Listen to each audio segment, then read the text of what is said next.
Yields. The chair now recognizes the gentleman from Puerto Rico, Mr. Hernandez. Thank you, Mr. Chairman. I represent probably the largest Jewish community in the Caribbean, and I take the responsibility very seriously.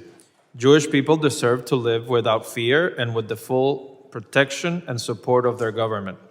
Anti-Semitism has no place in our society, and I stand firmly with the Jewish community and remain committed to confronting hate with strength and determination. Part of my commitment includes investigating and understanding how anti-Semitism spreads online, how it spreads through digital spaces like encrypted platforms such as WhatsApp and Signal, or social media platforms such as Facebook, X, Instagram, YouTube. And decisions by these companies, and full disclosure, I used to work for one of them, have an impact. We've seen how loosening content restrictions at Meta have led to an increase in anti-Semitism online. For example, a spike in anti-Semitic comments on the Facebook accounts of 30 Jewish members of Congress.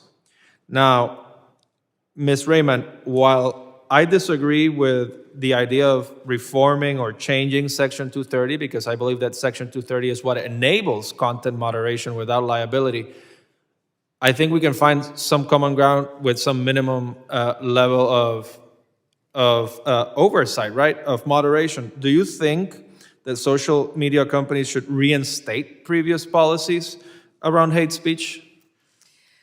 Social media companies have a lot of work to do, both in terms of reinstating previous policies, increasing the number of content moderators. There was a trend to have more humans monitoring social media and looking for problematic posts. That trend, unfortunately, is changing. And without the humans who are trained to understand what's going on, it's much harder to combat. With regard to Section 30, I would very respectively push back and give an example. You remember the attack in Paris on the Bataclan Theater in 2015, where 90 were killed. There were clear examples of how social media had inspired and allowed for that attack to be facilitated. An American was killed in that attack and sued the social media company. The initial court deemed that they were liable, but they could not be found guilty because of Section 230. So American lives are engendered because social media platforms cannot be held liable. No one's saying that they need to be liable for all of the hatred or all of the ridiculousness that exists on social media. That's what they're built for in a lot of ways. But there need to be some lines. Yeah. And when there's clear and I'm sorry to interrupt, because I also have another topic that I want to move on to, but I do agree with the fact that we do need standards around content moderation. And I would be open to legislation at least requiring some auditing of whether those companies are enforcing those standards and their success rates. Yes. But I do think that we need to protect their intermediary liability status, because it's crucial to protect freedom of expression and also for the platform's functioning. But naturally, we can continue this debate for eternity. And I agree with your point that online harm can lead to real-world harm, and that's something that we need to guard against.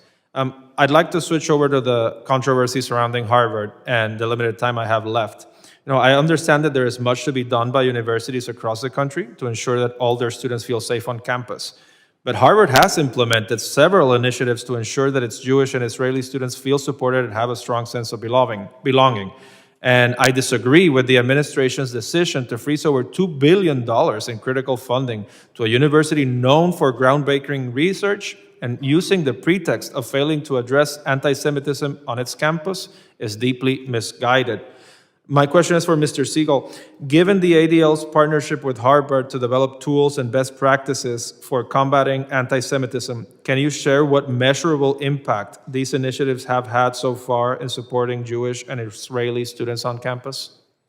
Well, I'll just start by saying, to effectively combat anti-Semitism, we need to safeguard those efforts from political exploitation. I would also say that, banning, foreign students from attending a university or removing their accreditation, that's not going to solve the anti-Semitism problem. And I agree. I think we have to stand strongly against anti-Semitism, but we also have to stand strongly against weaponizing anti-Semitism for political gain. I yield back.